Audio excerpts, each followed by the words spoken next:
সময় বহমান, তা বয়ে যায় কালের নিয়মে। তেমনি দেখতে দেখতে কেটে যায় একটা মাস। সাজির এক্সাম কদিন আগেই শেষ হয়েছে, আর বিয়ের দিনও এগিয়ে এসেছে। হাতে মাত্র আর কটা দিন। আজকে দুই বাড়ির সদস্যরা পাড়ি দেবে গ্রামের উদ্দেশ্যে। সেই অনুযায়ী গোছগাছ শুরু করে দিয়েছে সবাই।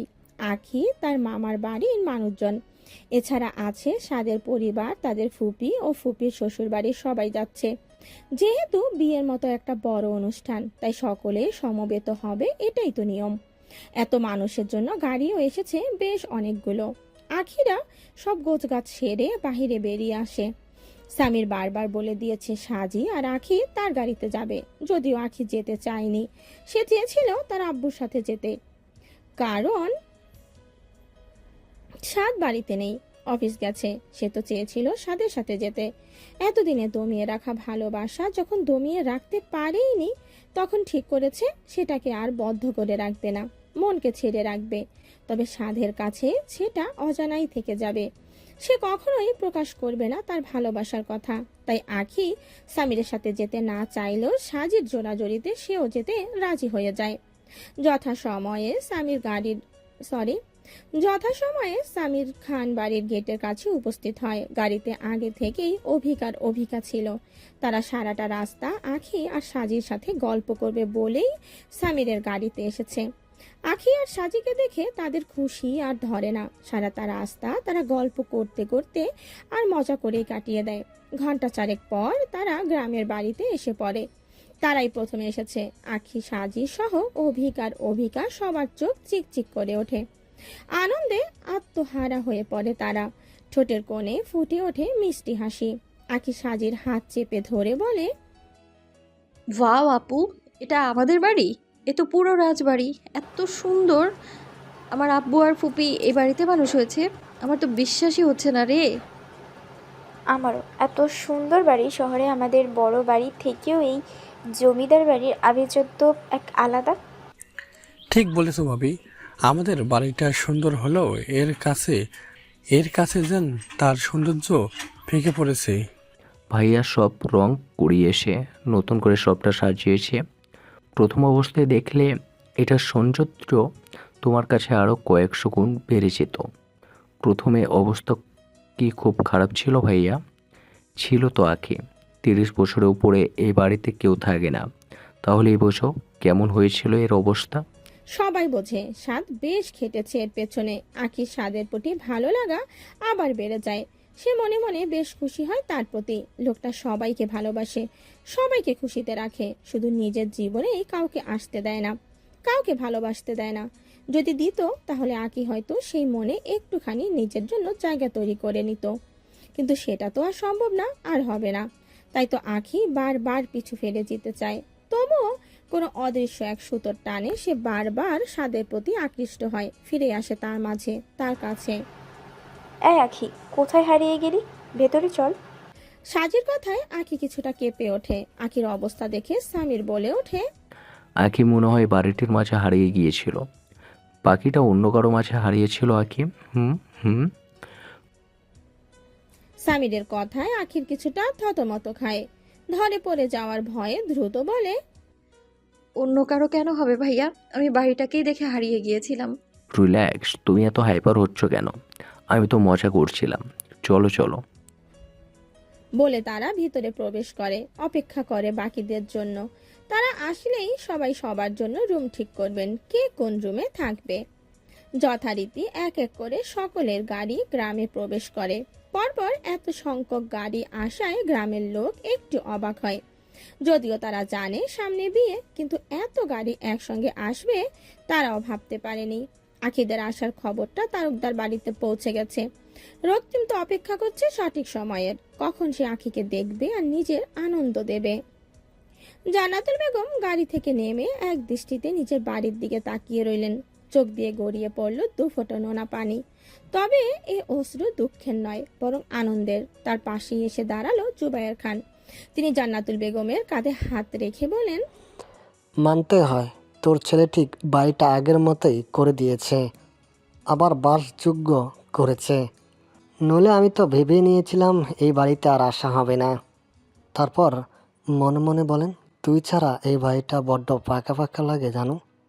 তুই চলে গেলি, তাই আমি যে আর থাকতে পারলাম না।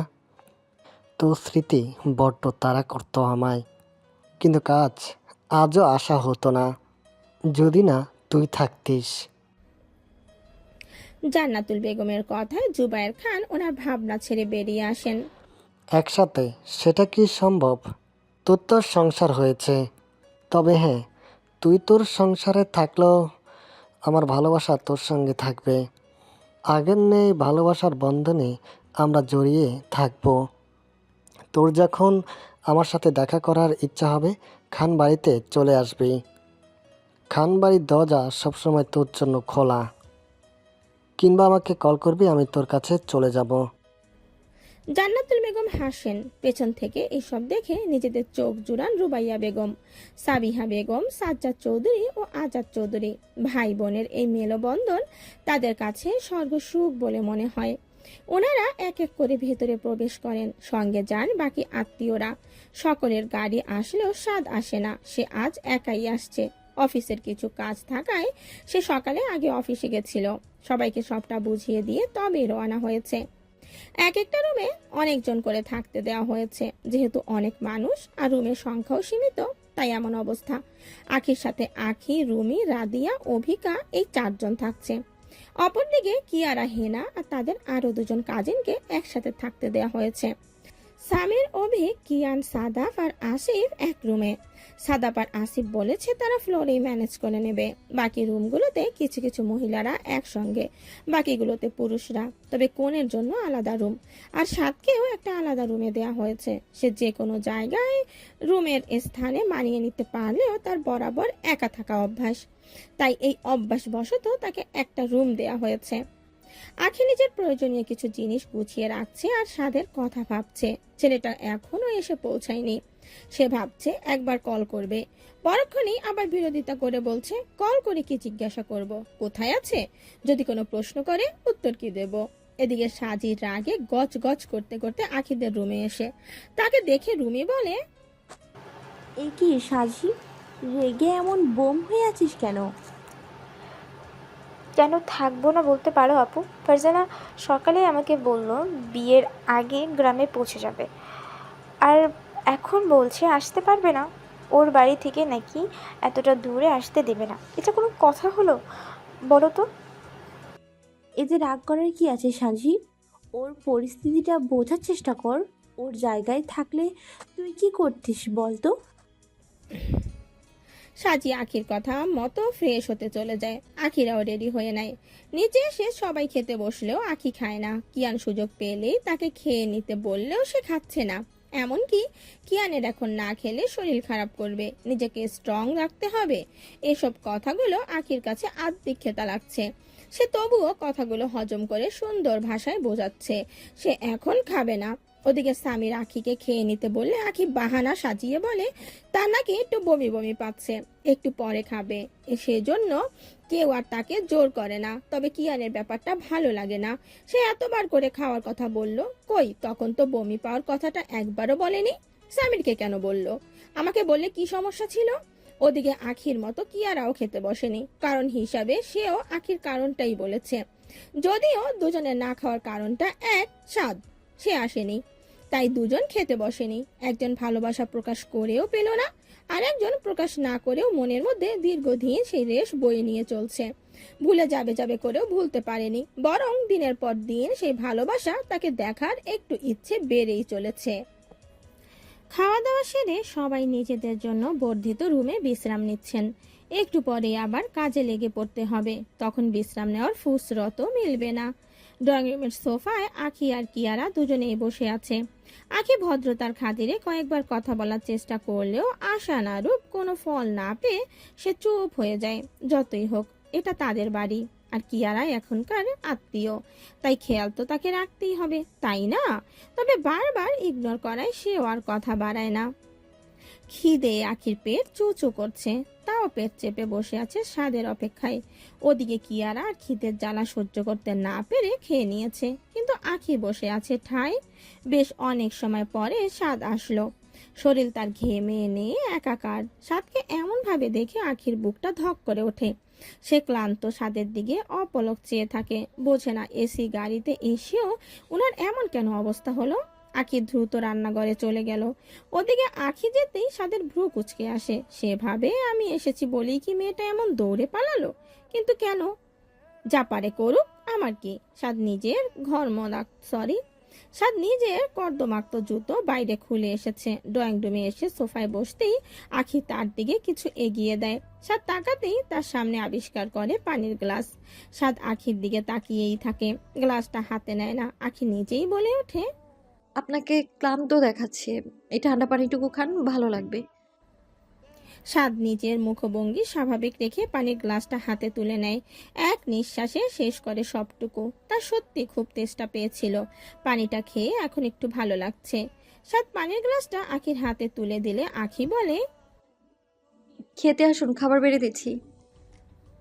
বলেই আখি ডাইনিং টেবিলের কাছে চলে যায়। সাদ অবাক হয় আখির কাণ্ডে, হতবিহব্বের ন্যায় তাকিয়ে থাকে কিছুক্ষণ। ভাবে, যে মেয়েটা কদিন তার থেকে লুকিয়ে লুকিয়ে ছিল, সামনে আসতেই চাইছিল না, আজ তার কি হলো? এমন কেন করছে? কি হলো, আসুন। সাদ নিজের ভাবনা ছেড়ে বেরিয়ে আসে। আখির কাছে পৌঁছে যায় টেবিলের কাছে। একটা চেয়ার টেনে বসে সেখানে। খাবারের দুটো প্লেট দেখে আখিকে প্রশ্ন করে, দুটো প্লেট কেন? আপনি বুঝি একা খাবেন আর আমি না খেয়ে থাকবো? মানে তুমি খাওনি এখনো? এতক্ষণে তো সবার খেয়ে নেওয়ার কথা। আসলে আমার একটু বমি বমি পাচ্ছিল, তাই খাইনি। সে কি, এখন শরীর কেমন আছে? ওষুধ খেয়েছো? সাদকে বেশ ব্যস্ত দেখায়। আখি হেসে বলে, আমি ঠিক আছি, আপনি খেয়ে নিন। বলেই সেও খেতে বসে যায়। সাদ আর কিছু বলে না। আখিকে স্বাভাবিক দেখে আর কোনো প্রশ্ন করে না। দুজনে চুপচাপ খাচ্ছে। খাওয়ার মাঝে সাদ কোনো কথা না বললেও আখি বারবার সাদের পানে তাকাচ্ছিল, চোখ জুড়াচ্ছিল নিজের। তবে সাদের এমন ক্লান্ত ভরা ঘরমাক্ত মুখ দেখে তার ইচ্ছা করছিল নিচের ওড়না দিয়ে সেই ঘাম মুছে দিতে, পরম আদরের একটা পরশ এঁকে দিতে ওই কপালে। কিন্তু তার ভাবনা শুধু ভাবনাই রয়ে যাবে, বাস্তবে তার রূপ ধারণ আর করবে বলে মনে হয় না। খাবার না খেয়ে আমাকে গিলে খাচ্ছ কেন? সমস্যা কি? জি, না না, আসলে আমি দেখছিলাম আপনি কিছু, মানে আপনার কিছু লাগবে কিনা, তাই তাকালাম। কিছু লাগলে আমি নিয়ে নেব। তুমি নিজের খাওয়া শেষ করে রেস্ট নাও, আমারটা আমাকে বুঝতে দাও। সাদের কথায় আখির খুব খারাপ লাগে। ভাবে, লোকটা এমন কেন? এই ভালো তো এই খারাপ, হুস, ভাল লাগে না। উত্তর পাবে না জেনেও আখি আবার প্রশ্ন করে, আপনাকে এত ক্লান্ত দেখাচ্ছিল কেন? আপনি তো এসি গাড়িতে করে এসেছেন তাহলে, আর বাইরে থেকে পা ধুয়ে ভেতরে আসলেন যে? সব নোটিস করেছো দেখছি। না মানে, এগুলো তো চোখে পড়ার মতোই। আমার চোখে তো অনেক কিছুই পড়ছে। আমি কি সবটার কারণ খুঁজতে যাচ্ছি নাকি প্রশ্ন করছি? সাদের কথার কোনো মানেই খুঁজে পায় না আখি। সে কেমন করে প্রশ্নবোধক দৃষ্টিতে তাকায় সাদের দিকে। এমন করে তাকাবে না। আখি সঙ্গে সঙ্গে তার দৃষ্টি সরায়। উত্তরের আশায় পুনরায় সেই একই প্রশ্ন করে। সাদ সময় না নিয়েই উত্তর দেয়, আসলে আমি দায়িত্ব নিয়ে সবাইকে ইনভাইট করেছিলাম, কয়েকজনকে করা বাকি ছিল। আজ ছেড়ে আসলাম। গ্রামের রাস্তা, তাতে বর্ষাকাল, সবার উঠান তো আর পাকা না। তাই বলে কি তারা বঞ্চিত হবে? তাই ওভাবেই গেলাম। এক একজনের বাড়িতে যাচ্ছি আর আমাকে আটকে দিচ্ছেন, বাধ্য হয়ে একটু বসতে হচ্ছে, তাই এমন হয়েছে। সাদের কথা শুনে আখি আলতো হাসে। হাসছো কেন? গ্রামের সবার সাথে আপনার ভাব হয়ে গেছে, তাই না? ভাবটা বুঝি না, তবে ওনারা বেশ ভালো মানুষ। গরিব হতে পারে, তবে হিংসে নেই। ভালোবেসে থাকতে ভালোবাসেন, শুধু কয়েকটা পরিবার ছাড়া। কোন পরিবার? আছে, তোমার না জানলেও চলবে। এখন যাও, রুমে গিয়ে রেস্ট নাও। আখি আর কথা বাড়ায় না।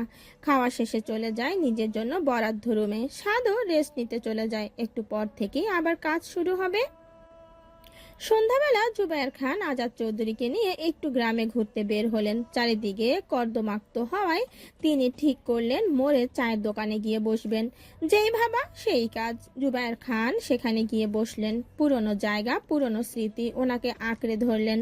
চায়ের দোকানে দেখা হলো অনেক চেনা জানা চাচা ভাইদের সাথে। জুবায়ের খান সবার সাথে কুশল বিনিময় করলেন, সঙ্গে পরিচয় করিয়ে দিলেন আজাদ চৌধুরীর সাথে। তাদের মধ্যে কয়েকজন এমন আছেন যারা জান্নাতুল বেগমের বিয়ের দিন জুবায়ের খানকে কটু কথা শুনিয়েছিলেন। আজাদ চৌধুরী আর জান্নাতুল বেগমকে বাজে বাজে মন্তব্য করেছিলেন। তারাও হাসি মুখে কথা বলছেন। জুবায়ের খান ওনার বোন জামাইকে নিয়ে সবার সাথে গল্পে মত্ত হলেন। এমনকি সবাইকে বিয়ের দিন আসতেও বলে দিলেন। যদিও সাদ সবাইকে ইনভাইট করেছে, কিন্তু মেয়ের বাবা হিসেবে ওনার এই কর্তব্যটুকু উনি পালন করলেন। গল্প শেষে আজাদ চৌধুরী আর জুবায়ের খান বাড়ির দিকে রওনা হলেন। চলতি পথে জুবায়ের খান বললেন, পুরানো কিছু আর আমি মনে রাখতে চাই না। আশা করি আপনিও সব ভুলে যাবেন। কি করে বলবো তোমায়? আমি কিছু মনে রাখিনি ভাইজান। আমার কাছে জান্নাতুল সব। সে সুখী মানে আমিও সুখী। আর আপনারা তো তার আপনজন, মানে আমারও আপন। আপন মানুষের সাথে কিসের রাগ, কিসের ভুল বোঝাবুঝি, সেটা সময়ের সাথে সাথে আর নেই।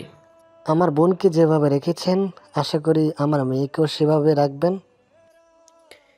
সাজি তার থেকেও বেশি ভালো থাকবে আমাদের কাছে। আমাদের সবার ভালোবাসা তার জন্য আছে। সে আমার বাড়ির বৌমা নয়, বরং মেয়ের মতো থাকবে। সেই ভরসা আপনি রাখতে পারেন। নিরাশ করব না আপনাকে। আমি জানি, বিশ্বাস করি। আদার চৌধুরী হাসলেন জুবায়ের সাহেবের কথায়। অতঃপর কথায় কথায় বাড়িতে পৌঁছে যান তারা। আজাদ চৌধুরী হাসেন জুবায়ের খানের কথায়। অতঃপর কথায় কথায় বাড়িতে পৌঁছে যান তারা। আখিদের গ্রামে আসার আজকে একদিন। আজ রাতে মেহেন্দি, আগামীকাল হলুদ অনুষ্ঠান, তার পরের দিনে বিয়ে। এমনটাই ঠিক করেছেন সবাই। যথা সময়ে মেয়েদের মধ্যে মেহেন্দি পরার হিড়িক লেগে গেছে। আখি খুব ভালো মেহেদি পরাতে পারে, তাই সবাই এসে জড়ো হয়েছে তার কাছে। তবে কি আর আসেনি, সে নিজেই পরে নিতে পারবে এমনটা তার ভাব। আখি আবার পড়েছে বেকায়দায়। ভাবতে থাকে, এতজন মানুষের মেহেদি পরাতে গিয়ে তো সারা রাত পার হয়ে যাবে। তার উপর সাজিকে ব্রাইডাল মেহেদি পরাতে হবে, সেটাও সময় সাপেক্ষ। তাই তো আখি বেশ চিন্তায় পড়ে যায়। সবাই আমি আগে পড়বো বলে চেঁচাতে থাকে। কি হচ্ছেটা কি এখানে? এত চেঁচামেচি কিসের? সাদের গম্ভীর ও ভারেক্কি কণ্ঠে সবাই চুপ হয়ে যায়। অভিকা ধীর কণ্ঠে বলে, আসলে সাদ ভাইয়া, আখি আপু আমাদের সবাইকে মেহেদি পরিয়ে দিবে। যেহেতু এতজন, তাই সবাই তাদেরটাই আগে পরিয়ে দিতে বলছে। কোনো দরকার নেই। শহর থেকে 5 জন আসছে, সবাই তার থেকে মেহেদি পরিয়ে নিস। সাদের কথায় সবাই খুশিতে আত্মহারা হয়। আখি হাফ ছেড়ে বাঁচে। মনে মনে সাদকে ধন্যবাদ জানায়। সে বোঝে এই লোকটা তার সকল সমস্যার সমাধান, সকল ভালো লাগার কারণ। সে যখনই বিপদে পড়ে তখনই এই লোকটা কোথা থেকে এসে ঠিক সব সমাধান করে দিয়ে যায়, সব ঠিক করে দেয়। ওদিকে কথাটা বলে সাদ চলে যায়। যথারীতি মেয়েগুলো এসে পৌঁছায়। তবে সাজি বলে সে আখির হাতেই নিজের মেহেদি পরবে। আখিও মানা করে না, সে বরং খুশি হয়। বাকিটা আর্টিস্টদের কাছ থেকে মেহেদি পড়তে থাকে, আর সাজি পড়তে থাকে আখির হাতে। এভাবেই কেটে যায় ঘন্টার পর ঘন্টা সময়। মেহেদি দেওয়া শেষে সবাই খেয়ে দিয়ে নিজের রুমে রেস্ট নেয়। রাত্রি তখন 2টো। আখি খেয়াল করে সবাই হাতে মেহেদি পরলেও তার পরা হয়নি। তাই সে ড্রয়িং রুমে বসে হাতে মেহেদি দিতে থাকে। বর্তমানে ড্রয়িং রুম ফাঁকা, সবাই এখন বিশ্রাম নিচ্ছে। আখি আপন মনে মেহেদি পড়তে থাকে। হঠাৎ করেই পাশে কারো উপস্থিতি টের পেয়ে সে কেঁপে ওঠে। চমকে তাকায় তার দিকে। সাদ ভ্রু কুচকে তাকায় আখির দিকে। হার্টে তো দুর্বল কেন তোমার? কথায় কথায় শুধু চমকে ওঠো। আখি বিড়বিড় করে বলে, যে হৃদয় আপনাকে জায়গা দিয়েছি সেই হৃদয় দুর্বল তো হবেই, আপনি বুঝবেন না। আবার বিড়বিড় করার রোগও হয়েছে দেখছি। শহরে ফিরতে দাও আমাকে, তোমাকে নিয়ে ভালো একজন ডক্টরের কাছে নিয়ে যাব। আমার রোগের কারণও আপনি, ডক্টরও আপনি। এই রোগ অন্য কেউ সারাতে পারবে না চৌধুরী মশাই। আবার আবার বিড়বিড় করছো। আপনি এখানে কি করছেন? এটা আমার প্রশ্নের উত্তর নয়। আপনার প্রশ্নের কোনো উত্তরই আমার কাছে নেই চৌধুরী মশাই। এই চৌধুরী মশাই। সাদের কথায় আখি থতমত খায়। বোঝে সে ভুল করে, মুখ ফসকে কথাটা বলে ফেলেছে। আখি সাফাই দেওয়ার সুরে বলে ফেলে, আসলে ভুলে বলে ফেলেছি, বেআই সাহেব বলতে গিয়ে ওটা বলে ফেলেছি। সাদ কেমন ঠান্ডা দৃষ্টিতে তাকায় আখির পানে। এই মেয়ের হাবভাব তার মোটেও সুবিধা লাগছে না। একটা ডক্টর দেখাতেই হবে।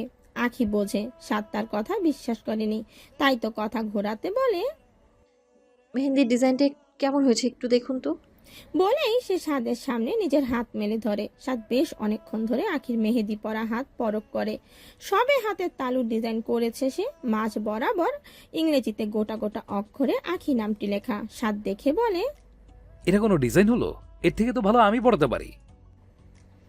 আখি বেশ অবাক হয়ে তাকায় সাদের দিকে, বোঝে তার বিদ্রুপের সুরে কথা বলার ধরনটা।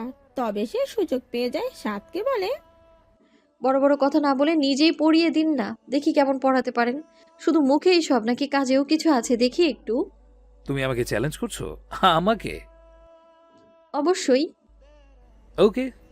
বলেই সে আখির হাত টান দিয়ে নিজের কাছে আনে। সাদের হাত কেমন ঠান্ডা, আখি কেঁপে ওঠে। তবে এই কাপা সাদের ছোঁয়া পাওয়াতে নাকি তার ঠান্ডা হাতের স্পর্শে সে বোঝে না।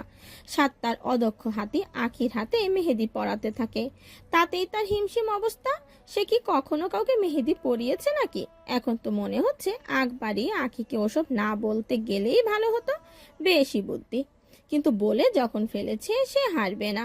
সাদ আল আয়ান চৌধুরী হারতে পারে না। সাদ মেহেন্দি পরানোর পুরোটা সময় আখি সাদের পানে তাকিয়েছিল। এই সময়টা তার কাছে খুব স্পেশাল, খুব দামি। পারলে সে এই সময়কে সারা জীবনের মতো বেঁধে রাখতো, ধরে রাখতো। কিন্তু সেটা তো সম্ভব না। সময় যে কারোর জন্য থেমে থাকে না, তাই সে চাইলেও এই সময়কে ধরে রাখতে পারবে না। আখি মনে মনে বলে, প্রথম দেখাতে আপনাকে আমার কাছে দানবের ন্যায় মনে হয়েছিল।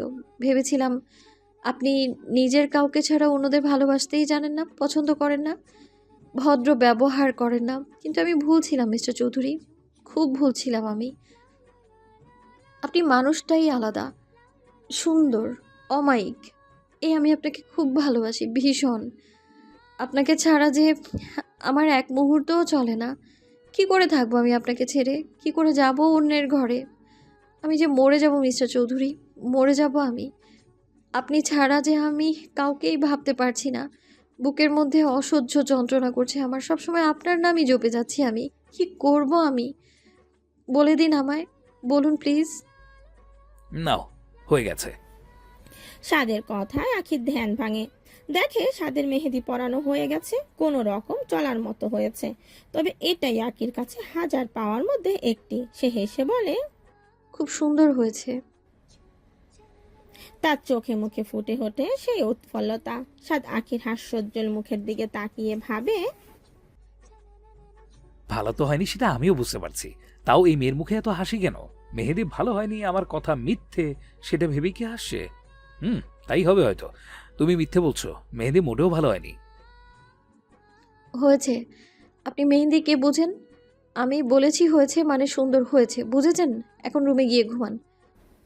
সাদ আজকাল বেশ অবাক হচ্ছে আখির ব্যবহারে, আজকেও তাই। তবে এটাকে বেশি আমলে না নিয়ে নিজের রুমে চলে যায়। সাদ যেতেই আখিও নিজের রুমে চলে যায়, অপেক্ষা করে মেহেদি শুকানো পর্যন্ত।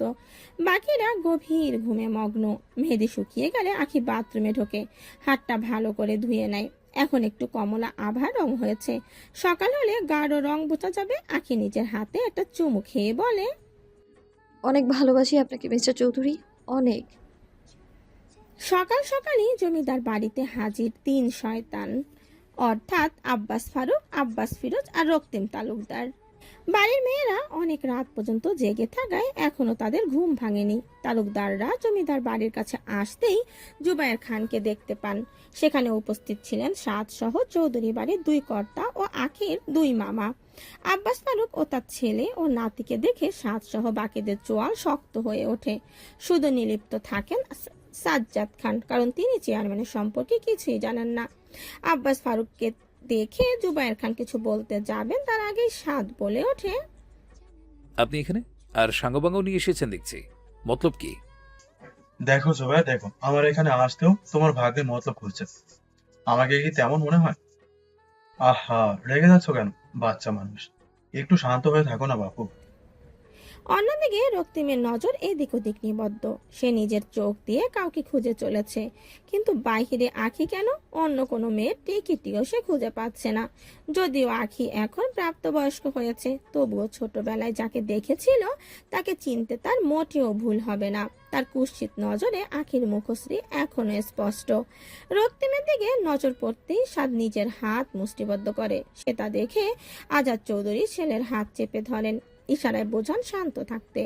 আজাদ চৌধুরী জানেন সাদের সাথে আখির সম্পর্কটা কেমন। দুজনের মধ্যে সামান্যতম বনিবনা নেই, তবে সাদ যে আখির বিপদে সবসময় এগিয়ে আসে, তাকে প্রোটেক্ট করতে চায়, এতেই আজাদ চৌধুরী নিজের ছেলেকে নিয়ে গর্ব করেন। ওনার ছেলে যেমনই হোক না কেন, মানুষ হিসেবে খাঁটি সোনা সে। শুধু এই সোনার জীবনে একজন সঙ্গী দরকার। সে সাদের এই সত্তাকে সারা জীবন আগলে রাখবে। জুবায়ের খান আব্বাস ফারুকের দিকে তাকিয়ে নিজেকে সংযত করেন। মনে পড়ে যায় ওনার মেয়ের সাথে ঘটে যাওয়া পুরনো ঘটনা। তবুও তিনি নিজের কঠিন সত্তাকে দমিয়ে একটু নরম সুরেই বলে, কি আর চাইবো, গ্রামের সবাইকে ইনভাইট করলে, কিন্তু আমাদের করলে না কেন? ভাবলাম ভুলে গেছো, তাই মনে করাতে এলাম। এই জুবায়ের। আব্বাস ফারুক হুঙ্কার দিয়ে উঠলেন। ওনার হুঙ্কারে আশেপাশে থাকা গ্রামের লোকজন ছুটে আসলেন। আব্বাস ফারুক হিসিয়ে বললেন, আমাদের তুমি কুকুরের সাথে তুলনা করছো? তোমার সাহস তো কম না। তুমি আমাদের চেনো না বুঝি? সব জ্বালিয়ে দেবো, ধ্বংস করে দেবো তোমার এই জমিদার পরি। সাদ রক্তিম চোখে তাকায় আব্বাস ফারুকের দিকে, চোখ ভারী কণ্ঠে বলে, ভদ্রভাবে কথা বলুন, নইলে কে কাকে জ্বালাবে সেটা তো সময় বলবে। আপনি ভাববেন না অন্যরা বারবার হেরে চলে যাবে আর আপনি নিচের পাওয়ার দেখিয়ে যাবেন। পাওয়ার দেখানো সম্পর্কে আপনার কোনো ধারণাই নেই, তাই থেমে যান, নইলে আমি পাওয়ার দেখাতে শুরু করলে আপনাদের এই গ্রাম ছাড়া হতে হবে। সে আপনি গ্রামের প্রাক্তন চেয়ারম্যান হন আর যাই হন, সঙ্গে অবশ্য আপনার পরিবারও যাবে। চিন্তা করবেন না, আপনাকে একা ছাড়ছি না। আব্বাস ফারুক জুবায়ের খানের দিকে তাকিয়ে বলে, নিজের ভাগ্নিকে দিয়ে আমাকে দামাতে চাইছো? কাজটা ভালো করছো না। দুদিনের এই যোগী, এই ছেলেটা শেষে দুদিনের এই যোগী, এই ছেলেটা এসে পর্যন্ত আমাকে অপমান করছে, আমার গায়ে হাত পর্যন্ত তুলছে। ওকে সামনে রাখো, বেগারে মারা পড়বে। আপনি এখান থেকে না গেলে আপনাকেও যে মারা পড়তে হবে। আব্বাস ফারুক রাগে অপমানে চুপ হয়ে গেলেন। জুবায়ের খান মনে মনে হাসলেন, তবে সাজ্জাদ চৌধুরী ঘটনার কিছুই বুঝলেন না। তবে এটা বুঝেছেন এই লোকের সাথে সাদ বা খান বাড়ির কারো সম্পর্কই ভালো না। ঠিক সেই সময়ই আঁখি হাই তুলতে তুলতে ব্যালকনিতে এসে দাঁড়ালো। ঘুমু ঘুমু চোখে তাকে বড়ই স্নিগ্ধ লাগছে। সৌন্দর্য ফুটে উঠছে তার সমস্ত শরীরে। রক্তিমের নজর হঠাৎই সেদিকে পড়ে। আঁখিকে চিনতে তার মোটেও ভুল হয়নি, তবে সেই বাচ্চা আঁখি আর এই আঁখির মাঝে আকাশ পাতাল ফারাক। রক্তিমের চোখ যেন সেথায় আটকে যায়, খেয়ে হারায় নিজের। মনে মনে ভেবে নেয়, যাই হয়ে যাক না কেন আঁখি তার হবে। সেই আঁখিকে প্রথম ছুঁয়ে দেবে, আদর করে দেবে, নিজের এতদিনের অপমানের যোগ্য জবাব সে দেবে। ওদিকে রক্তিমের নজর পরক করে সাদ দোতলায় তাকায়। তার নজরে আসে আঁখি, আর আঁখিকে দেখতেই তার রাগ মাথা চাড়া দেয়। আর ঠিক সেই সময় আঁখির নজরে সাদের পানে যায়। দেখে সাদ কেমন ক্ষিপ্ত নয়নে তার দিকে তাকিয়ে আছে। পরক্ষণেই সাদের সামনে দাঁড়ানো রক্তিমকে সে দেখতে পায়। সঙ্গে সঙ্গে রুমের ভেতর প্রবেশ করে। সাদ মনে মনে স্বস্তি পেলেও তার রাগ কমে না। সাদ একটু ধীর কণ্ঠে বলে, চোখ নামা, নইলে ওই চোখ দিয়ে দেখার সৌভাগ্য তোর আর হবে না। এখন ভালোভাবে বলছি, থেমে যা, নইলে নিজেকে আর এই দুনিয়াতে তুই খুঁজে পাবি না। রক্তিম এতক্ষণে দোতলাতেই তাকিয়েছিল। সাদের কথা এসে কিঞ্চিত কেঁপে ওঠে, হেসে বলে, সেটা তো সময় বলবে, আমার জিনিস তো আমি নিজের করে নেবই। সাদ আল আয়ান চৌধুরী থেকে জিনিস ছিনিয়ে নেওয়া আর মৃত্যুকে ডেকে আনা একই ব্যাপার। থেমে যা, যেদিকে নজর গেছে তাকে ভুলে যা। রক্তিমের যেন সাদের কথাটা বেশ কৌতুক মনে হয়। সে ধীর কণ্ঠে বলে, আজ পর্যন্ত এই রক্তিম তালুকদারের নজর যার দিকে গেছে সে আমার হয়েছে, এবারও হবে। ওকে, লেটস সি। জুবায়ের খান রাগী কণ্ঠে কথাটা বলেন। ফিরোজ ভরা গ্রামের লোকের সামনে অপমানিত হয়ে প্রতিবাদের আর কোনো ভাষা পেলেন না। তার আব্বা আর ছেলেকে নিয়ে ফিরে গেলেন বাড়িতে। ওনারা যেতেই জুবায়ের খান আর সাদ মিলে পরিবেশ আবার আগের মতো স্বাভাবিক করেন। সকাল সকালই কাজে লেগে পড়েন সবাই। আজ হলুদ অনুষ্ঠান, কালকেই বিয়ে, তাই কাজের আর শেষ নেই। দুপুরে সবাই খাওয়া দাওয়া সেরে একটু রেস্ট নিচ্ছেন। আখি বসে বসে উসখুস করছে। সে আসিফের মুখে শুনেছে পদ্ম বিলে নাকি অনেক পদ্ম ফুটেছে, যদিও সেটা গোপনে শুনেছে। আর তারপর থেকেই তার এই বিলে যাওয়ার শখ জেগেছে, কিন্তু তার যে বাইরে যাওয়া বারণ। জুবায়ের খান এখানে আসার আগে বারবার আখিকে বলে দিয়েছেন যেন সে কোথাও না যায়, এমনকি অন্যদের সাথেও যাওয়ার দরকার নেই।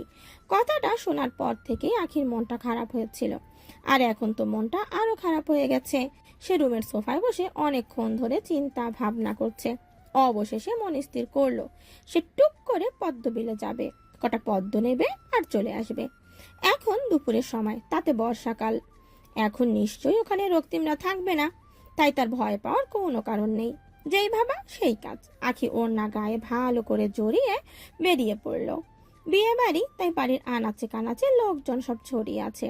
সে সবার অগোচরে বাড়ি থেকে বের হয়ে গেল। কেউ জানলই না আখির কথা, এমনকি আখি নিজেও জানে না সামনে তার জন্য কি বড় বিপদটাই না অপেক্ষা করছে। আখি গ্রামের পথ দিয়ে হেঁটে চলেছে। সে ছোটবেলায় একবার পদ্মবিলে গিয়েছিল, তাই সেটা কোথায় তার জানা। তবে এত বছরে গ্রামের ঘর বাড়ি রাস্তাঘাটের অনেক কিছুরই পরিবর্তন হয়েছে, তাই তার চিনতে একটু সমস্যা হচ্ছে। তাও বেরিয়ে যখন পড়েছে সে আর পেছবে না, তাই তো সে ধীর পায়ে এগিয়ে চলেছে। এমন ভাবেই মিনিট 20 হাঁটার পর সে কাঙ্ক্ষিত জায়গায় এসে পড়েছে। এখানে আসতে এত সময় না লাগলেও সে রাস্তায় ভুল করায় দেরিতে পৌঁছেছে। বিলে পৌঁছে সামনে তাকাতে তার দু চোখ জল জল করে ওঠে। আনন্দে তার ঠোঁটের কোণে ফুটে ওঠে হাসি। সে খিলখিলিয়ে হেসে ওঠে। ঠান্ডা হাওয়া তার শরীরকে সতেজ করে। সে বিলের পাশে দাঁড়িয়ে নিজের দু হাত মেলিয়ে দেয়। দৃষ্টি যত দূর যায় তত দূর তাকিয়ে থাকে। চোখ জুড়ায় নিজের। তৃপ্ত হয় তার মন আত্মা। তবে তাকে পদ্ম নিতে হলে কিছুটা পানিতে নামতে হবে। সে আশেপাশে তাকিয়ে দেখে কেউ নেই। জায়গাটা বেশ শুনশান। সে কিছুটা ভয় পায়, তবে আবার নিজের মাঝে সাহস জুগিয়ে ঠিক করে অল্প পানিতে নেমে কয়েকটা পদ্ম নিয়েই সে উঠে পড়বে। যেই ভাবা সেই কাজ। সে নিজের পাজামা কিছুটা গুটিয়ে নেয়। আস্তে আস্তে অল্প একটু পানিতে নামে। পানিতে নেমে বোঝে জায়গাটা বেশ গর্ত। পদ্ম নিতে গেলে আরো গভীর পানিতে নামতে হবে। সেখানে ডুবে যাওয়ার সম্ভাবনা আছে, কিন্তু সে তো সাঁতার জানে না। আখি সেখানেই দাঁড়িয়ে পড়ে, মনে মনে কষ্ট পায়। ভাবে এত দূর এত রিস্ক নিয়ে এসেও পদ্ম পাবে না, সব কষ্ট বৃথা হয়ে যাবে। তখনই পেছন থেকে কেউ বলে ওঠে, মামনিকে কি আমরা হেল্প করব?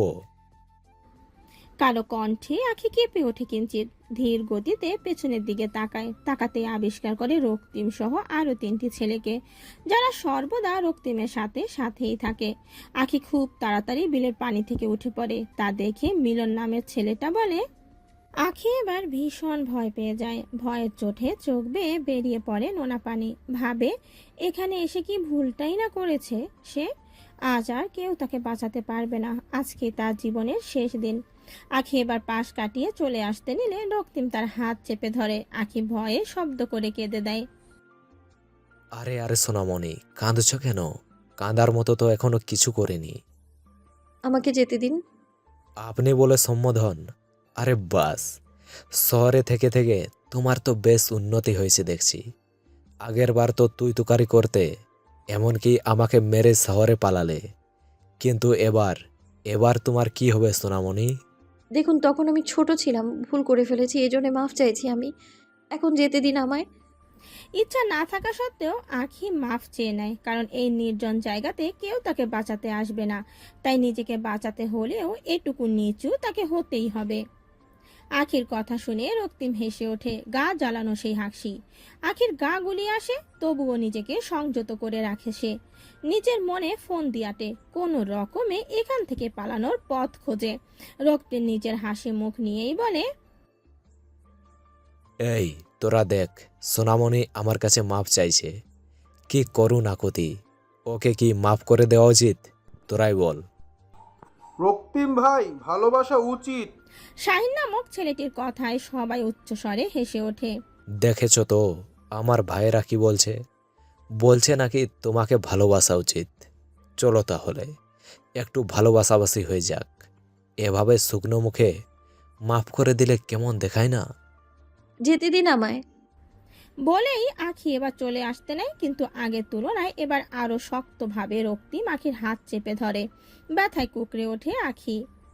আখি এবার রক্তিমের হাতে কামড় দিয়ে জোরে প্রাণপণে দৌড়ায়। রক্তিম পেছন থেকে ওড়নায় টান দেওয়ায় সেই ওড়না তার হাতে চলে যায়।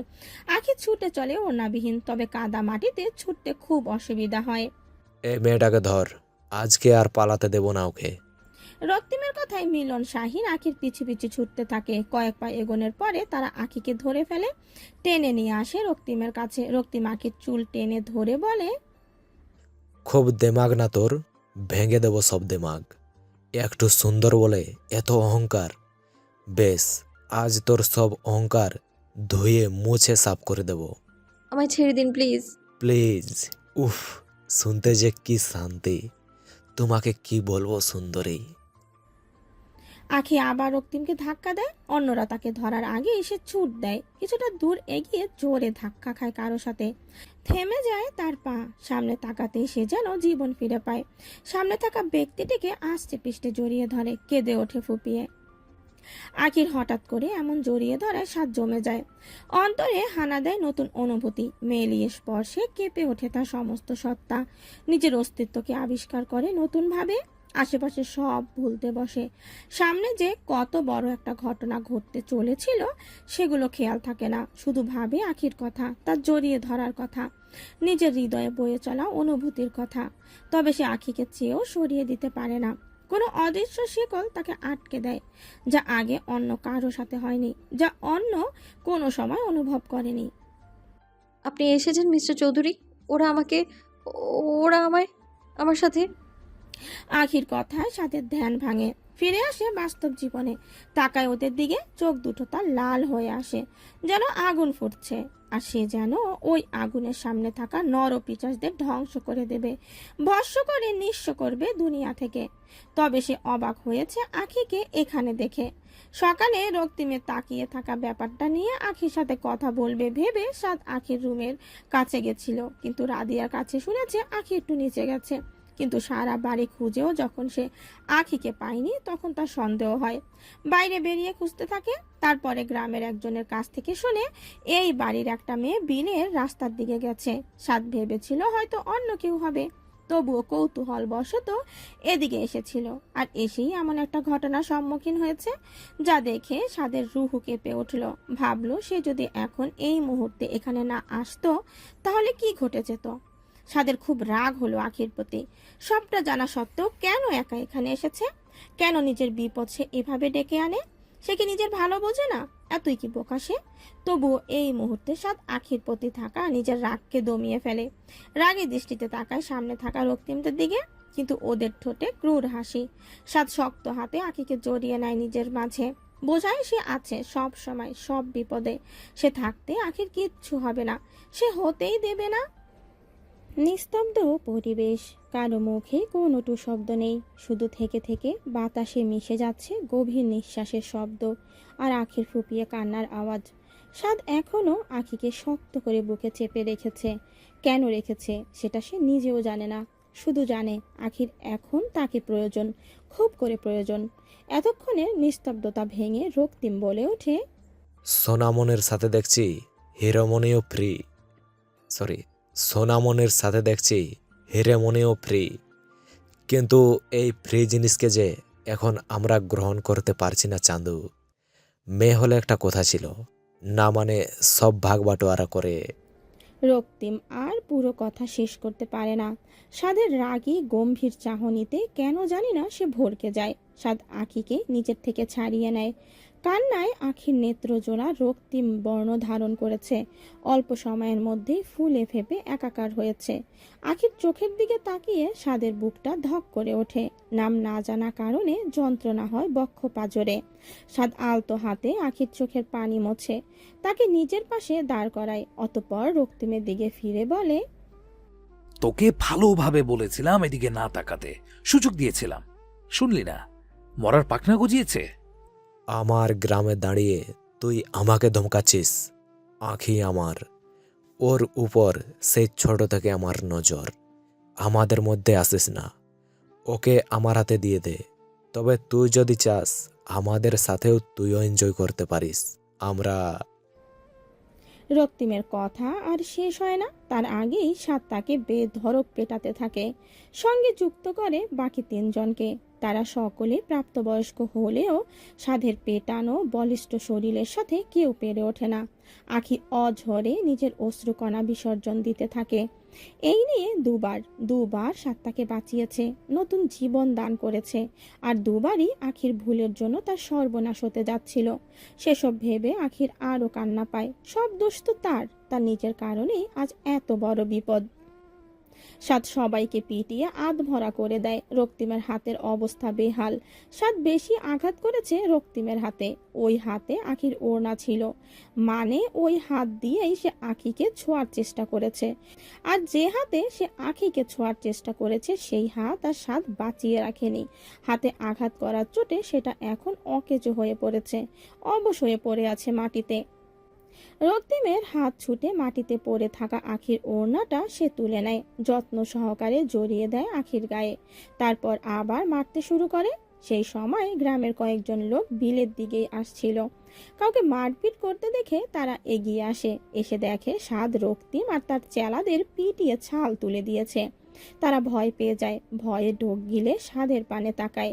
তবে পাশে দাঁড়ানো আখিকে দেখে তাদের ভ্রু কুঁচকে আসে। এখানে কি হতে যাচ্ছিল সঙ্গে সঙ্গে বুঝে যায়। সাদ তাদের দিকে তাকিয়ে বলে,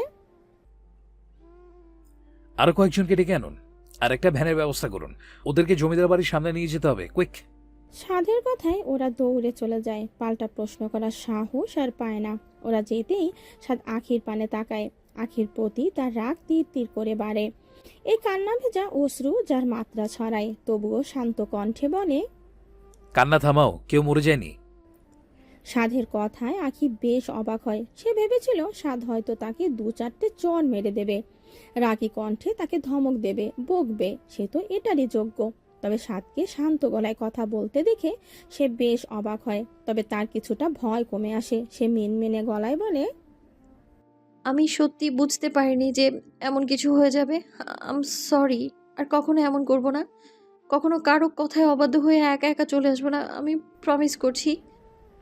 আখির কথায় সাদ কিচ্ছু বলে না। সে একবার রক্তিমদের দিকে ফিরে পুনরায় গ্রামের রাস্তার পানে তাকায়। মনের মধ্যে তার ঘূর্ণিঝড় বয়ে চলেছে। অজানা কষ্ট, দামি হারিয়ে ফেলার ভয়ে তার হৃদয় জর্জরিত। সরি বললাম তো। সাদ তাও কিছু বলে না। সাদের এই নিশ্চুপতা আখিকে পীড়া দেয়, যন্ত্রণা দেয় তীব্রভাবে, যা তার কাছে অসহনীয়। এর থেকে সাদ তাকে 2-4টে চড় মারে দিলে বোধ হয় তার এত কষ্ট হতো না, যতটা না কষ্ট তার চুপ থাকায় হচ্ছে। কথা বলছেন না যে, রেগে আছেন? সাদ দেখে গ্রামের লোকগুলি ওই দিকেই এগিয়ে আসছে। ততক্ষণে তাদের কানভূষো কথায় সবার কানে পৌঁছে গেছে যে জুবায়ের খানের বড় ভাগ্নের হাতে রক্তিমের গণপিটুনির কথা। তালুকদার বাড়ির 2 কর্তার কানেও পৌঁছেছে। ততক্ষণে একটু দেরি হয়ে গেছে, তাই তারা সরাসরি জমিদার বাড়িতে যাওয়ার জন্য বেরিয়েছে। গ্রামের লোকগুলোর সঙ্গে আছে একটা ভ্যান। ওনারা কাছে আসা মাত্রই সাদ ওনাদের বলল, এদেরকে ভ্যানে তুলুন আর জমিদার বাড়ির সামনে নিয়ে চলুন। বিচার হবে কি হবে সেটা দেখতেই পাবেন। এখন চলুন। সাদের কথা মতো লোকগুলো ওদের ভ্যানে তুলে নিয়ে যেতে লাগলো।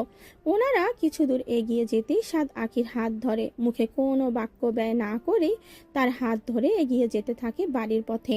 আখিও আর কিছু বলে না, শুধু নীরবে বিসর্জন দিতে থাকে অশ্রুবিন্দু। গ্রামের লোকেরা রক্তিমকে নিয়ে জমিদার বাড়ির সামনে নিয়ে আসে। সেখানে আগে থেকেই উপস্থিত ছিলেন জুবায়ের খান, আজাদ চৌধুরী সহ আরও অনেকেই। রক্তিমকে এভাবে নিয়ে আসায় ওনারা একটু অবাক হয়েছেন, কিন্তু পেছনে সাদকে দেখে ওনাদের সন্দেহ হয়। তার মাত্রা ছড়ায় আখির কান্না ভরা চোখ দেখে। সাজ্জাদ চৌধুরী তাড়াতাড়ি বাড়ির ভেতর গিয়ে সবাইকে ডেকে নিয়ে আসেন। বিয়ে বাড়ির সব আত্মীয় হাজির হয় একসাথে। সঙ্গে আসে গ্রামের লোকজন। সকলের চোখে মুখে কৌতূহলের ছাপ। রুবাইয়া বেগম দৌড়ে মেয়ের কাছে গেলেন। আখি শান্ত দৃষ্টিতে একবার সাদের দিকে তাকিয়ে রুবাইয়া বেগমের দিকে তাকালো। সাদের হাত এখনো আখির হাতে। রুবাইয়া বেগম মেয়েকে জড়িয়ে ধরায় সাদ আখির হাত ছেড়ে একটু দূরে দাঁড়ায়। জুবায়ের খান, আজাদ চৌধুরী হতবিহব্বের মতো তাকিয়ে থাকে। সাজিদ দৌড়ে যায় বোনের কাছে। প্রশ্নের পর প্রশ্ন করতে থাকে কি হয়েছে আর এদের এই অবস্থা কেন। কিন্তু আখি উত্তর দেয় না, বরং অপেক্ষা করে সাদ কি বলবে সেটার জন্য। সামির তার ভাইয়ের কাছে গিয়ে প্রশ্ন করে। কি হয়েছে ভাইয়া? আর এরা কি করেছে? সাদ রক্তিমদের দিকে তাকায়। প্রত্যেকে ঘুঙ্গাচ্ছে, কষ্টে মুখে দিয়ে লালা ঝরছে। কি হয়েছে একটু পরেই বুঝতে পারবি। ঠিক সেই সময় সেখানে এসে উপস্থিত হন আব্বাস, ফারুক আর ফিরোজ। ফিরোজ দৌড়ে নিজের ছেলের কাছে যান। ছেলেকে দেখে ওনার বাবা সুলভ মন কেঁদে ওঠে। সাদ হাসে এই কান্না ভরা মুখ পানে চেয়ে। আব্বাস, ফারুক সাদের কাছে গিয়ে দাঁড়ান, চেপে ধরেন সাদের টি শার্টের কলার। কি করছো আমার নাতির সাথে? বলো, প্রতিশোধ নিচ্ছ? আপনার নাতি একটা চরিত্রহীন, আমার বাড়ির মেয়েদের দিকে নজর দেওয়ার ভুল করেছে সে। এখন তারই খেসারত গুনছে। তাকে আগেও আমি সাবধান করেছিলাম, সে শোনেনি। সাদ আলায়ান চৌধুরী বারবার ছাড় দেয় না। জুবায়ের খান মেয়ের দিকে অপলক তাকিয়ে থাকেন। অতঃপর সাদের কাছে এসে জিজ্ঞাসা করলেন। সাদ একে একে সবটা বলল। সবটা শুনে সবার চক্ষু চড়ক গাছ। জুবায়ের খান যেন শ্বাস নিতে ভুলে গেছেন। তিনি রেগে হুঙ্কার ছাড়লেন। সেই হুঙ্কারে আঁখি কেঁপে উঠল কিঞ্চিত। শক্ত করে জড়িয়ে ধরল রুবাইয়া বেগমকে। জুবায়ের খান আঁখিকে প্রশ্ন করলেন। একা যায়নি মিস্টার খান, আমি সাথে ছিলাম। সাদের বলা মিথ্যে কথায় আঁখি চমকে তাকায় তার দিকে, কৃতজ্ঞতার নজরে তাকিয়ে থাকে। ভুলটা আমারই, আমি তার জন্য ক্ষমা প্রার্থী। আখির কান্না পেয়ে যায় সাদের কথায়। ছেলেটা তার জন্য মিথ্যে বলছে, তার আব্বুর কাছে অপমানিত হচ্ছে। আর সে কি করছে? শুধু দাঁড়িয়ে দাঁড়িয়ে সাদের অপমানিত হওয়া দেখছে। তুমিও ছিলে, তার মানে দুজনে প্ল্যান করে আমার নাতিকে মারছো, তাই না? সব তোমাদের চাল।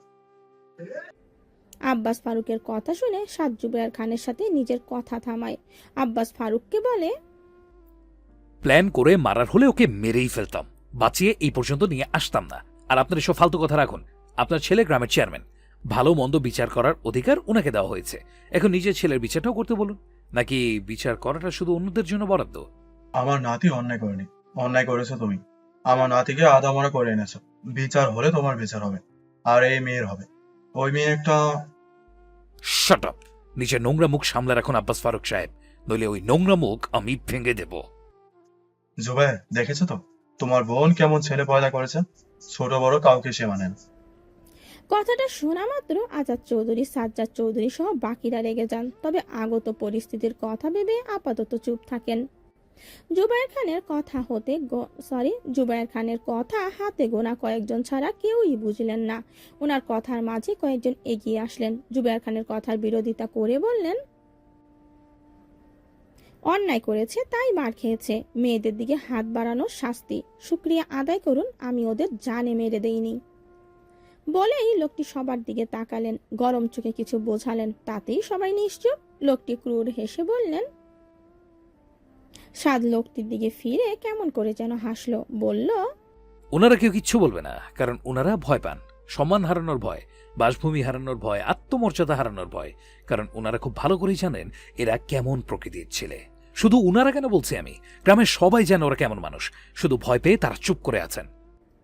লোকটি হেসে বলে। লোকটির কথায় সবাই কেঁপে ওঠে, হতভম্ব হয় মুহূর্তেই। আঁখি তড়িৎ গতিতে তাকায় লোকটির পানে। তবে ততক্ষণে লোকটির স্থান মাটিতে। নাক দিয়ে গল গল করে রক্ত বার হচ্ছে তার। জুবায়ের খান সাদ বলে হাঁক ডাকেন, কিন্তু সাদের হুঁশ সেদিকে নেই। সে লোকটির জামার কলার ধরে দাঁড় করায়, রাশভারী কণ্ঠে বলে, নিজের জবান সামলা, নইলে তোর জিভ টেনে আমি ছিঁড়ে ফেলবো। কথা বলার জন্য অবশিষ্ট আর কিছুই বেঁচে থাকবে না। সাধের কথায় সবাই যেন থমকে দাঁড়ায়। আঁখি ধুকরে কেঁদে ওঠে। তবে আঁখির এমন অপমানে কিয়ারা আর কাবেরী বেশ খুশি হয়েছেন। তবে কিয়ানের ব্যাপারটা পছন্দ হয়নি। অভিকা আঁখির এমন অবস্থা দেখে কেঁদে ফেলে। বাচ্চা মেয়েটা যে আঁখিকে বড্ড ভালোবাসে। অভিক নিজের বোনকে সামলায়। ঘুষি খেয়ে লোকটির বেহাল দশা। কয়েকজন লোকটিকে বাঁচাতে এগিয়ে আসলে সাদ আবার হুঙ্কার ছাড়ে, চেঁচিয়ে বলে ওঠে, যে একে বাঁচাতে আসবে তার পরিণতিও এমনটাই হবে। তারপরে সাদ লোকটির পানে তাকায়, চোখ দিয়ে যেন তার রক্ত ঝরছে। লোকটিকে নিজের মুখের কাছে এনে বলে, আজ যা বলেছিস বলেছিস। এরপর থেকে সাদ আলায়ান চৌধুরীর সামনে আখিকে কেউ বাজে কথা বলতে আসলে সেটাই তার জীবনের শেষ দিন হবে। মাইন্ডেড। স্বাদের কথাটা যেন আখির হৃদয় ভেদ করে প্রকোষ্ঠে ধাক্কা খায়। এই একটা বাক্যই এতক্ষণে হতে থাকা কষ্ট, মন খারাপ সব দূর হয় নিমিষে। সে স্বাদের পানে তাকায়। ছেলেটা আজ খুব রেগে আছে, যা তার চোখে মুখে প্রকাশ পাচ্ছে। কিন্তু এত রেগে কেন আছে? কে আখি? তার জন্য এত কেন তার উদ্বেগ, এত কেন ব্যাকুলতা? সে কি তার কাছের কেউ? কই না তো। সে তো তার শত্রু। ভালো তো আখি বাসে, সে তো বাসে না। সাদের কথা শুনে কিয়ারা কাবেরী বেগমকে বলল, কি করে বলবো তোমায় আম্মু? সাত ভাইয়া এমন করে কেন বললো? ভাইয়া কি কোনোভাবে আখিকে? চুপ কর, আমাকে ভাবতে দে। সাদকে আমার মোটেও ভালো লাগছে না। ওর হাব ভাব কেমন লাগছে আমার কাছে। আমার ভাবনা ঠিক হওয়ার আগেই কিছু একটা করতে হবে আমাকে। সাত ভাইয়াকে না পেলে আমি মরে যাবো আম্মু। কিছু হবে না তোর, আমার মেয়ের কিচ্ছুই হতে দেবো না আমি। এই বিয়েটা মিটে যাক, তারপর দেখছি কি করা যায়। ভেবেছিলাম এই নিয়ে আর কিছু বলবো না, কিন্তু এখন না বলেও উপায় নেই। তাতে যদি সম্পর্ক খারাপ হয় তা হোক। জান্নাতুল বেগম নিজেও আজ অবাক ছেলের কাণ্ডে। ওনার মা সুলভ মন অল্পতেই অন্য কিছু ভেবে নিলেন। তিনি তাকালেন আখির পানে। মেয়েটাকে দেখে বড্ড মায়া হলো ওনার। উনি আখির কাছে গিয়ে তাকে আগলে নিলেন। জান্নাতুল বেগমকে পাশে পেয়ে আখি নিজের মধ্যে কিছুটা শক্তি সঞ্চয় করলো। মন খারাপের রেশ কমিয়ে ফেললো অনেকটাই। সাত তখনও লোকটির জামার কলার ধরে দাঁড়িয়ে আছে। তখনই সেখানে উপস্থিত হয় পুলিশের একটা গাড়ি। গ্রামের সবাই অবাক হয় এখানে পুলিশ দেখে, কারণ এই গ্রামে পুলিশ আসে না। যা বিচার করার প্রয়োজন হয় সব চেয়ারম্যানরাই করেন। তাই তো গ্রামের এই ছেলেগুলো এত তার সাহস পেয়ে যায়। পুলিশ দেখে ফিরোজ সাহেব নিজের ছেলেকে ছেড়ে উঠে দাঁড়ায়। এতক্ষণ তিনি রক্তিমের কাছেই ছিলেন। অন্য কারো কথা শোনার ওনার মাথায় আসছিল না, কিন্তু এখন পুলিশ দেখে উনি উঠে দাঁড়াতে বাধ্য হলেন। গাড়ি থেকে পুলিশের কয়েকজন নেমে আসলেন। ওনারা নেমে আসতেই সাদ লোকটিকে ছেড়ে গিয়ে ওনাদের কাছে গেলেন। সাদ ওনাদের কাছে গিয়ে কিছু বলবেন, তার আগেই ফিরোজ সাহেব বলেন,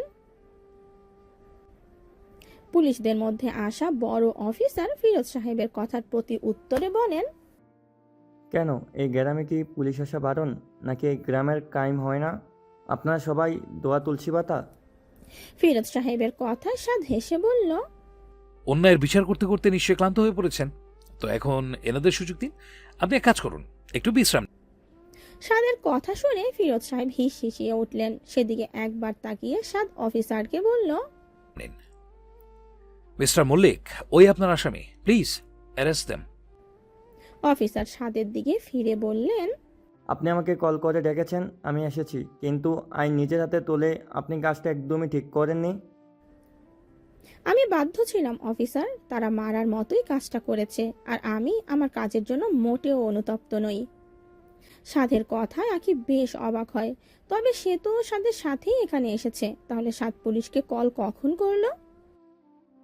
ওকে কনস্টেবল, যাও ওদের অ্যারেস্ট করো, আর আগে ডক্টর দেখানোর ব্যবস্থা করো। আব্বাস ফারুক এতক্ষণ চুপ থাকলেও এখন আর চুপ থাকতে পারলেন না। তিনি রাশভারী কণ্ঠে অফিসারকে বললেন, কিসের ভিত্তিতে আপনি ওদের অ্যারেস্ট করবেন স্যার? শুধুমাত্র একজনের কথার ভিত্তিতে? এই মেয়েকে দেখে? এরা দুজন মিলে প্ল্যান করে আমার নাতি আর তার বন্ধুদের ভাসাতে চাইছে। তাদের কাছে কোনো প্রমাণ আছে, নাকি আর কেউ এর চক্ষু সাক্ষী আছে? আব্বাস ফারুকের কথাটা অফিসারের কাছে বেশ যুক্তিসঙ্গত মনে হলো। একজন বড় বিজনেসম্যান হিসেবে তিনি সাদের কল পেয়ে এখানে ছুটে এসেছেন। তবে তিনি রক্তিম সম্পর্কে খুব ভালো করেই জানেন। কথাটা যে একদম সঠিক সেটাও তিনি জানেন, তবে প্রমাণ তো একটা লাগবেই। তাই তিনি সাদকে বললেন, উনি ঠিক বলেছেন, প্রমাণ একটাই লাগবে, সাক্ষী চাই। অফিসারের কথায় ফারুক আর ফিরোজ সাহেবের ঠোঁটের কোণে হাসি ফুটে উঠল। তারা জানেন কেউ সাক্ষী দিবে না, আর এই আখির কোথাও কেউ সঠিক হিসাবে মানবে না। সামির অফিসারদের কাছে এসে বলল, আমার ভাইয়া মিথ্যা বলে না স্যার, আপনি এভাবে একজন অপরাধীকে ছেড়ে দিতে পারবেন না। কিন্তু প্রমাণও যে লাগবে। প্রমাণ আমি দেব, আমি সাক্ষী দেব। এতক্ষণ গ্রামের লোকের নিস্তব্ধতার মাঝে কেউ কথাটা বলে ওঠে। সবাই সেদিকে তাকায়। নওরিন নামের মেয়েটি এগিয়ে এসে বলে, এই রক্তিম ছেলেটা আমাকে রোজ উত্তপ্ত করে, নোংরা নোংরা কথা বলে, আমাকে নিজের করে পেতে চাই, নোংরা প্রস্তাব দেয়। ও অনেক মেয়ের সর্বনাশ করেছে, আজ পর্যন্ত কেউই ভয়ে সেটা বলতে পারেনি। নওরিনের কথা শুনে সবাই স্তব্ধ হয়। নওরিনের বাবা এসে তাকে থামিয়ে দেয়। তিনি ভয়ে কাঁপছেন। চুপ করতে বলেন মেয়েকে, কিন্তু নওরিন আজ আর চুপ থাকে না। এটাই সুযোগ অন্যায়কারীকে শাস্তি দেওয়ার। তাহলে অফিসার, শুনলেন তো, সাক্ষী পেয়েছেন নিশ্চয়ই। তাহলে আমি বললে মেনে নেবে তো? আর আমি বললে মেনে নেবে? এভাবে এক এক করে গ্রামের অনেক মেয়ে এগিয়ে আসে। তাদের এভাবে আসা দেখে রুবাইয়া বেগম আর জান্নাতুল বেগম কেঁদে ফেলেন। সাদের মুখে ফুটে ওঠে তৃপ্তির হাসি। সাজি নিজের চোখের পানি মুছে বোনের দিকে তাকায়। তার ঠোঁটের কোণায়ও হাসি ফুটে ওঠে। আর কত সাক্ষী চাই মিস্টার ফিরোজ? এরপর তো দেখা গেল গ্রামের সবাই সাক্ষী দিচ্ছে, তখন কি করবেন? ফিরোজ সাহেব আর কিছু বলতে পারলেন না। তবে তিনি গ্রামের মানুষদের দিকে ফিরে বললেন, এই চুপ! অফিসার হুঙ্কার দিয়ে উঠলেন, বললেন, এভাবেই তাহলে সবাইকে দমিয়ে রাখেন? এই এদেরকেও গাড়িতে তোলো।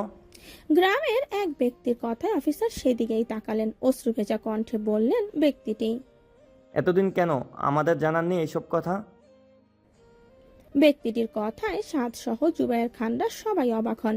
গ্রামের পেছনে যে দিনের পর দিন এত এত কাণ্ড ঘটে গেছে এটা ওনাদের অজানা ছিল। এখানে এসেও তার কিছুই জানতে পারেনি। তাহলে তো হয়েই গেল, নিয়ে যান ওদের। বাপ বেটা নাতিকে হাজতের ভাত খাওয়ান। কাজটা তুই ঠিক করছিস না জুবাইর। তুই আর তোর ভাগ্নিকে আমি দেখে নেব। সাদ বলে, আমাদের না দেখে আপনি বরং নিজেদের দেখুন, কাজে দেবে। কনস্টেবল, ওদের নিয়ে যান। অফিসারের কথায় কনস্টেবল সবাইকে ধরে নিয়ে যান। ওনারা যেতেই মেয়েগুলো কান্নায় ভেঙে পড়ে। তারা আখিকে এসে জড়িয়ে ধরে।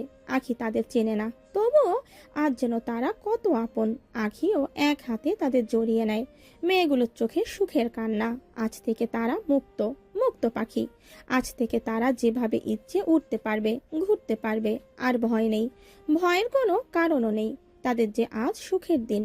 আর এটা হয়েছে একমাত্র আখি আর সাদের জন্য। তারা দুজনের কাছে কৃতজ্ঞ। নওরিনের বাবা এসে আখিকে বলে, সাদের মতো কথাটা বলার উপস্থিতি সবাই চমকে ওঠে। এমনকি সাদ নিজেও চমকায়। জান্নাতুল বেগম সাদের পানে তাকায়। সাদ নির্লিপ্তভাবে তাকিয়ে থাকে। জান্নাতুল বেগম বুঝতে পারেন সাদের অবাক হওয়ার ব্যাপারটা। তবে ব্যক্তিটির কথা কাবেরী বেগমের মোটেও ভালো লাগে না। আখি মনে মনে ভাবে, সাদের মতো কেন চাচা? আমি তো সাদকেই চাই। তেমনই দোয়া করুন আমাকে, যেন আমি তাকে পেয়ে যাই। সৃষ্টিকর্তা তাকে আমার কাছে দান করুক। আমি শুধু ওনাকেই চাই। ওনার মতো একজনকে ভালোবেসে যেতে চাই আমি, প্রতিটা ক্ষণে, সারাটা জীবন। জুবায়ের খান একে একে সবাইকে যেতে বলেন। তৈরি হয়ে যোগ দিতে বললেন বিয়েতে। আজ থেকেই সবার নিমন্ত্রণ। তিনি সবাইকে এই আনন্দে সামিল হতে বললেন। সবাই চলে যায় নিজেদের বাড়ি। একটু পরেই আবার ফিরে আসবেন জমিদার বাড়িতে। সবাই যেতেই জুবায়ের খান রাশভারী কণ্ঠে আখিকে বাড়ির ভিতরে আসতে বলে চলে যান। আখি বোঝে তার আব্বু রেগে আছে। আজ হয়তো তাকে কথা অমান্য করার শাস্তি দেবেই। সে কেঁদে ওঠে। আখির দিকে তাকিয়ে সাদ মনে মনে বলে, don't Cry white snow, don't Cry. তোমার চোখে অশ্রু যে বেমানান, একদম মানে না, বিশ্বাস করো, একদম না। জুবায়ের খান ড্রয়িং রুমে গিয়ে সোফায় বসলেন। মাথায় ঘুরছে ওনার নানান চিন্তা। চেয়েও নিজেকে শান্ত করতে পারছেন না। বাকিরা সবাই একে একে ড্রয়িং রুমে প্রবেশ করলেন। আখি ভয়ে ভয়ে রুবাইয়া বেগমকে জড়িয়ে ধরে আসলো। আখির এক পাশে জান্নাতুল বেগম, অপর পাশে রুবাইয়া বেগম। দুজন মিলে আখিকে আগলে নিয়ে এসেছেন। আখির পেছন পেছন সাদও সেখানে উপস্থিত হয়। আখিকে দেখা মাত্র জুবায়ের খান সোফা ছেড়ে উঠে দাঁড়ান। আখিকে নিজের সামনে আসতে বলেন। জুবায়ের খান হাত উঁচিয়ে জান্নাতুল বেগমকে থামিয়ে দেন। আখি ভয়ে আর এগোনোর সাহস পায় না, দাঁড়িয়ে থাকে ঠায়। তাকে দাঁড়াতে দেখে জুবায়ের খান এবার হুঙ্কার ছাড়লেন। রাশভারী কণ্ঠে বললেন। জুবায়ের খানের চিৎকারে উপস্থিত সবাই কেঁপে ওঠেন। কিয়ারা কেন আনন্দের হাসি হাসলো। সামির আখির হয়ে কিছু বলতে যাবে, তার আগেই জুবায়ের খান ওকে থামিয়ে দেয়। সাজিকে ধমকিয়ে চুপ করিয়ে দেয় তৎক্ষণাৎ। বেচারি আখি আরো ভয় পেয়ে যায়। সাদ দাঁড়িয়ে দাঁড়িয়ে আখি আর জুবায়ের খানের মতি গতি লক্ষ্য করে। তবে অন্যদের মতো আখির হয়ে কোনো কথা বলে না।